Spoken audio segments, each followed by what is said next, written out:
भगवान से। और आप ये सीधी तस्वीर देख रहे हैं हरियाणा के करनाल से, जहाँ अखिल भारतीय जनवादी समिति की जो तमाम महिलाएं हैं वे यहाँ पर पहुंच चुकी है। और हम आपको बता दें कि ये लगातार जो है संघर्ष कर रही है। जैसे कि आप सब जानते हैं कि संदीप सिंह जो कि खेल मंत्री है, उनके ऊपर जो आरोप लगे हुए थे लड़की के, जी हाँ, लड़की के साथ छेड़छाड़ के जो आरोप लगे हुए थे, उसको लेकर जो है लड़की को न्याय दिलवाने के लिए यहाँ तमाम महिलाएं यहाँ पर बैठी हुई है। और आज ये यहाँ पर उपवास, जी हाँ, भूख हड़ताल पर जरूर बैठी हुई है। तो हम बातचीत कर लेते हैं जो इसकी प्रधान है जरासो। तो मैम, क्या कुछ कहना चाहेंगे जो आज आप लोग यहाँ पर बैठे हैं? आज हम एक दिन का उपवास किया है हमने, और ये सभी जिलों में चला हुआ है एक दिन का उपवास। ये है कि उस खिलाड़ी लड़की को न्याय दिलवाने के लिए जो 104 दिन हो चुके हैं, आज तक भी उस मंत्री का ना तो उसको मंत्री पद से हटाया गया है और ना ही उसको गिरफ्तार किया गया।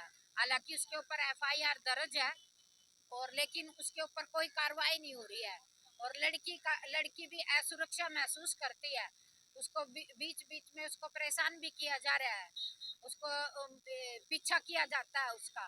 वो असुरक्षित महसूस करती है अपने आप को, और फिर भी वो खड़ी है इस इतने बड़े तंत्र के सामने। और जो ये बीजेपी है उसको बचाने की कोशिशें करी जा रही है, टाइम मांगा जा रहा है। भाई 104 दिन हो गए, आज तक क्या उस एफआईआर के ऊपर कोई कार्रवाई नहीं कर सकते थे, लेकिन उसको बचाने के प्रयास किए जा रहे हैं। और जो वो यहाँ से जो ये चंडीगढ़ पुलिस है, उसको उसने याचिका दायर की है कि भाई उसकी ब्रेन मैपिंग की जाए। उसकी ही सुनवाई है अब 13 अप्रैल को। इसलिए हमने 11 और 12 को एक एक दिन का उपवास रखा गया है। किसी जिले में 11 तारीख को, हर कोई अपनी सुविधा के अनुसार 12 को भी कर रहे हैं। तो ये अपना संघर्ष जारी रहेगा जब तक उस खिलाड़ी लड़की को न्याय नहीं मिलेगा। पंचकुला में प्रदर्शन किए गए, करनाल में जो यहाँ पे महिला दिवस मनाने के लिए आया हुआ था खट्टर, महिलाओं का सम्मान दिवस मना रहे थे, लेकिन क्या ऐसे सम्मान दिया जाता है जो उनके मंत्री महिलाओं के साथ छेड़खानियां करते हैं, बलात्कार करने की कोशिश करते हैं। और ये जो सरकार है झूठे नारे देती है बेटी बचाओ बेटी पढ़ाओ के, क्या ये ऐसी सरकार है? और उस दिन हमने विरोध किया था कि भाई महिलाओं का सम्मान नहीं करने के लिए आ रही है सरकार, ये अपमानित करती है महिलाओं को।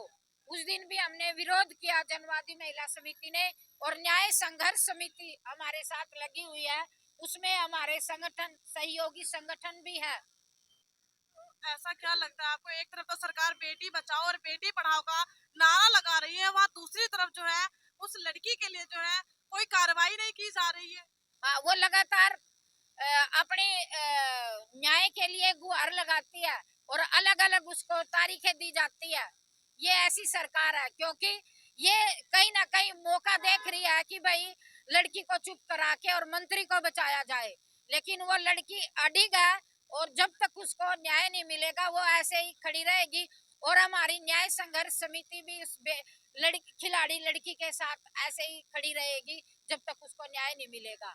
सुनने में तो यहाँ तक भी आया है कि लड़की के ऊपर ही कार्रवाइयाँ की जा रही। हाँ, लड़की के ऊपर ही छानबीन तो करनी चाहिए थी आरोपी की, उस मंत्री की, लेकिन छानबीन करी जा रही है उस बेटी की, खिलाड़ी लड़की की। उसको स्कूलों में जाके भी उसके करैक्टर चेक किया जा रहा है, उसके जहाँ पे वो नौकरी करती है वहाँ पे भी, और उसको जो जहाँ पे वो रहती थी वहाँ पे भी उसके जो किराएदार थे, मालिक थे, जहाँ पे वो किराए पे रहती थी वहाँ पे भी उसके साथ दुर्घटना घटी कि भाई उसको बाहर करने का बोला कि भाई अपना सामान उठाओ यहाँ से।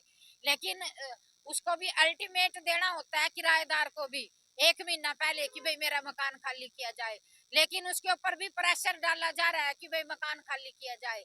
वो लगातार उसको पीछे उसको जहर देने का भी प्रयास किया, उसके खाने में तक के। उसकी बहन साथ में रहती थी, दोनों बहनें वो बीमार हुई बीच में। और एक ये भी है कि भाई जान का भी खतरा महसूस करती है वो लड़की। तो हम जब तक उस लड़की को न्याय नहीं मिलेगा, हमारी संघर्ष समिति जनवादी महिला समिति उस लड़की के साथ खड़ी रहेगी। तो ये जो जहर देने की बात है कि जहर देने का प्रयास किसने किया उसने? ये पता ही नहीं चला, लेकिन उसकी भी कार्रवाई चली हुई है कि 1 दिन 2 दिन उसको हॉस्पिटल में रखा गया। और उसकी तबीयत इतनी खराब हुई कि भाई हॉस्पिटल तक पहुंचना पड़ा रात को 11-11 बजे तक। तो ये हमारे साथ जो प्रधान है जरासो वह जुड़ी हुई थी, जिन्होंने बताया कि लगातार जो है संघर्ष जरूर करती रहेंगी, जो लगातार संघर्ष करती रहेंगी और उस बेटी के साथ जरूर खड़ी रहेंगी। और साथ ही साथ सुनने में ये भी आ रहा है कि उस लड़की के खिलाफ तो जो है कार्रवाइयां की जा रही हैं, लेकिन अब तक जो है जो खेल मंत्री संदीप सिंह है उनके खिलाफ कोई कार्रवाई नहीं की जा रही। तो हमारे साथ यहाँ कुछ और लोग भी जुड़ने जा रहे हैं, उनसे भी जानकारी। तो सर आप क्या कुछ कहना चाहेंगे? ये जो मुद्दा है केवल महिलाओं का नहीं है, बल्कि हम पुरुष भी इसमें शामिल है। हमारी बेटियां हैं, हमारी बहनें हैं। तो ये जो संघर्ष लगातार चल रहा है पिछले 3 महीने से, बार बार आंदोलन है। पहले पंचकूला आंदोलन है, फिर झज्जर में आंदोलन है, फिर करनाल में आंदोलन है, फिर राष्ट्रपति के यहाँ भी 27 तारीख को गए हैं, पर कुल मिला के सुनवाई नहीं है। और प्रयास यही है कि इसको दबा दिया जाए। और जिस तरह की मनोवादी सरकार है, वो चाहते हैं कि महिलाएं घर के दायरे के अंदर रहें, घर के बाहर ना जाएं। और जो अब तक के कानून हैं उनको दत्ता बताते हुए कोई यौन हिंसा के लिए जो भी कानून बने हुए हैं उनको नकारा जा रहा है, उनको इग्नोर करके। और मोटे तौर पे एक संदीप जिनकी मतलब ये जिम्मेवारी है कि कानून लागू हो, उनको बचाया जा रहा है। कानून का उल्लंघन खुद कर रहे हैं वो। जब एफआईआर लॉन्च हो गई है, एफआईआर में वो धारा नहीं वो लगाई गई जिसमें बलात्कार का केस बनता है, बल्कि और धाराएं लगाई गई हैं। लड़की जब कह रही है, स्टेटमेंट दे रही है, तो उसके हिसाब से वो मतलब वो भी उसमें आना चाहिए था कि बलात्कार की धारा उसमें लागू होनी चाहिए थी। फिर हरियाणा में केस नहीं दर्ज किया जा रहा, चंडीगढ़ में क्यों किया जा रहा है? और चंडीगढ़ की पुलिस भी इस निष्कर्ष पे पहुंची है कि वास्तविकता जो है और जो इसके जो बयान है मंत्री के, उसमें मेल नहीं खा रहे, इस करके ब्रेन मैपिंग पे जा रहे हैं वो। तो इस रूप में अभी केस न्यायालय में है। हम उम्मीद करते हैं कि लड़की को न्याय मिलेगा और जो कार्यस्थल पे जो भी मतलब इस तरह की यौन हिंसा होती है उसके बचाव में जो भी कानून है सरकार उनको लागू करे। और लागू करने के साथ ताकि आम जनता का उत्साह बढ़े, आम जनता का एक साहस बने भी चलो ठीक है, महिला सुरक्षित है, हमारी हमारी बहनें सुरक्षित हैं, और वो वहाँ जाके ठीक मतलब काम कर पाएंगे। आपने अभी अभी कहा कि जो सरकार है वो चाहती है कि महिलाएं घर पर ही रहे, लेकिन इस सरकार ने तो महिलाओं को जो है घर से निकाला है, उनको जो है पुरुष के बराबर का अधिकार दिया। तो उस बारे क्या कुछ कहें? बराबरी का अधिकार कहाँ बराबरी का अधिकार है? जब न्याय की बात, अब ये एक ही केस है आपके सामने, कोई सुनवाई नहीं है, तो इसी से नहीं पता चलता कि बराबरी कहाँ बराबरी। और दूसरी बात यह है कि इन्होंने क्या निकाला है, तो लगातार संघर्ष है महिलाओं के, उस संघर्ष के माध्यम से लगातार वो आगे बढ़ रही हैं। और इनकी इच्छा यह है कि वो, क्योंकि जो सोच है बीजेपी की सोच, आरएसएस की सोच तो मनवादी सोच है कि औरतें घर की चारदीवारी के अंदर रहें, बच्चों का पालन पोषण करें, बस उससे आगे ना बढ़े। तो उसी सोच के तहत ये काम करते हैं। और इसके साथ साथ संदीप सिंह जो है वो घर बुलाता है कोच को। घर बुलाने क्या मतलब है? और घर बुला के फिर वहाँ जो छेड़खानी की है उसके बाद सारा ही प्रशासन उसको बचाने में लगा हुआ है।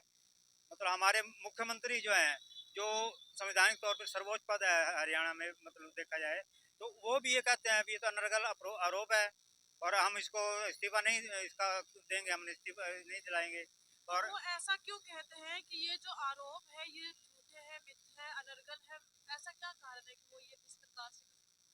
वो इस करके कहते हैं कि वो अपने, उनका अहंकार है, सरकार उनकी है, अहंकार है, वो पता है उनको भी हम बचा लेंगे, हमारी कोई बात आगे नहीं आएगी, इस करके वो कह रहे हैं। नहीं, इन्हीं के जो बीजेपी के अध्यक्ष हैं उन्होंने भी कह दिया अभी संगीन आरोप हैं और वो बीजेपी की मीटिंग में नहीं आएंगे। वो क्यों कह रहे हैं बात ये?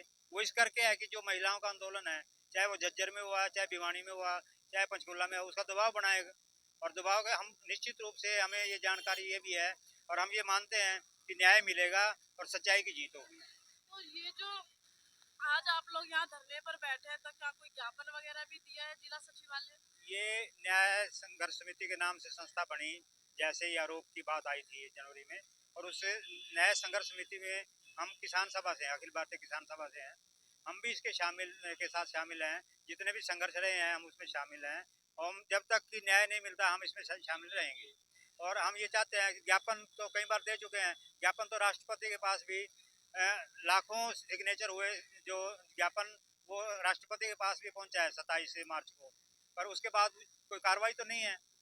पर हम निश्चित रूप से, ये संघर्ष है, सच्चाई की जीत होगी, इस आशा के साथ यहाँ बैठे हैं और आगे भी संघर्ष जारी रहेगा। और इस संघर्ष में, महिलाओं के संघर्ष में हम पुरुष भी या बाकी संगठन भी इसके साथ हैं, वो चाहे ज्ञान विज्ञान समिति है, चाहे वो अखिल भारतीय किसान सभा है, चाहे वो खेत मजदूर यूनियन है, चाहे CITU मजदूरों का संगठन है, चाहे और जो संगठन है, वो सभी इसके साथ शामिल हैं और सभी इकट्ठे होके ये साझा संघर्ष है, साझा संघर्ष को हम इसमें जीतेंगे और इसमें लड़ेंगे, जीतेंगे।